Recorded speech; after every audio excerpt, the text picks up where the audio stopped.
So Margot Robbie said no. The official excuse is that she's just not available. But I think she's just being really careful with herself. We've seen that with the casting choices she's making for her Birds of Prey movie. And maybe she felt, because what I've heard about this teaser trailer is that the show, this animated Harley Quinn show, is outrightly comedic.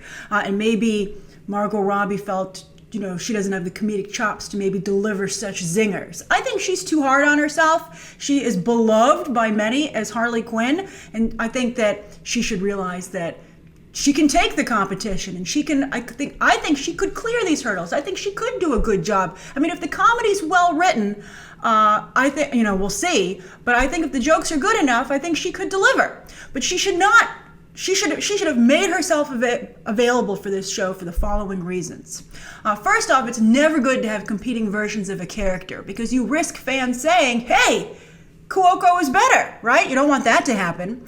Then also with Robbie choosing to go with Birds of Prey over Gotham City Sirens, well, this animated series will have some Gotham City Sirens action as Ivy is a part of the show. And that's a fan favorite combo, which could further fans saying that they like this better. Then also, I'm surprised this is so far out, right? This hits DC streaming apparently in December 2019. That's ridiculously far away.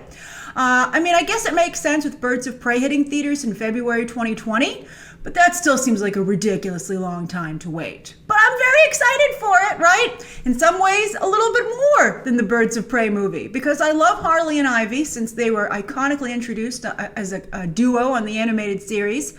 And then also, I love them animated. So, that's 2 for 2. So let's see what you got, Cuoco. She certainly is very grateful for the role, and I think that's nice too. Although Margot Robbie has always been so far as well. All right, here we go. What's up, New York? I can't wait for you guys to see my new show on DC Universe. You're gonna piss yourselves, I promise. I think they're gonna hate it, Harls. They hate everything. No way! It's got comedy, action, incredibly gratuitous violence, and unlike that Deadpool cartoon, it's actually coming out. I thought we were supposed to make a show that was like super gritty and bleak and depressing. Like a DC thing. That is an excellent way to make television and film. But everyone in my show is gonna have fun, or I will bash their f***ing heads in! There's no fun in Arkham, Quinn. Except him. Yeah, guy's a real buzzkill. Oh, is that the logo? I like it. They're gonna hate it. I actually really like that. At first, when she started to speak, I was like, I don't like it. Because I just heard Kaley Cuoco, right? I watch Big Bang Theory. I'm a fan of the show. I think it's time for it to end, but I think it's a good show, and I think Cuoco does a very good job on it. But as, her enthusiasm, I think she got Harley's energy just right in the zaniness. And as the sketch, let's say, went on, it started to really work. She started to really seem like she willed it into being Harley, and I was like, it is Harley. Also, I believe that Lake Bell, is doing Ivy's voice. I think Ivy looks fantastic. Huge Poison Ivy fan. And I think that it's it's important that Ivy be a contrast to Harley. That's why they work so well together. Which is why I think, because they change, and this is I also like that this is old school Harley with the, original animated series getup. It seems more like that version of the character, which is wonderful. Maybe that's why Margot Robbie didn't want to do it. Maybe she was like, it's so different from what I'm playing, maybe it would in some ways be a betrayal of that, right? Or they seem very, very different. But this to me is dangerous to have around because, again, fans might be like, this is the Harley Quinn that, everyone fell in love with. And I liked Batman's cameo. That was great. I think this was really nice.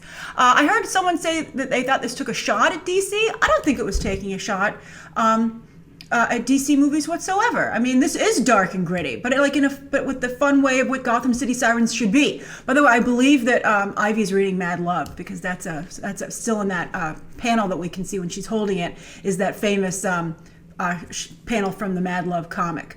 But I'm really impressed. I can't believe I have to wait so freaking long to watch this, but it looks great. And you can see what a great combo Harley and Ivy are. I think this could be a massive hit. I think it could be potentially the biggest hit to come out of the DC streaming service. So why are they sitting on it? Release a second season by the time Birds of Prey comes out. I think I would release this right away, especially because the reaction to it was so strong when it debuted last night at the DC streaming service New York Comic-Con event. I think it's really good. So what do you think?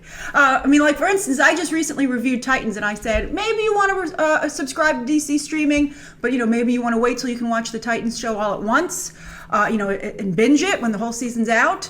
But this to me, I think they would sign up so many people for DC streaming to watch this. It's crazy. All right, write your thoughts down below. Congratulations, Kaley Cuoco. I think this is going to do big things for you. And of course, as always, you can check out some more videos right now.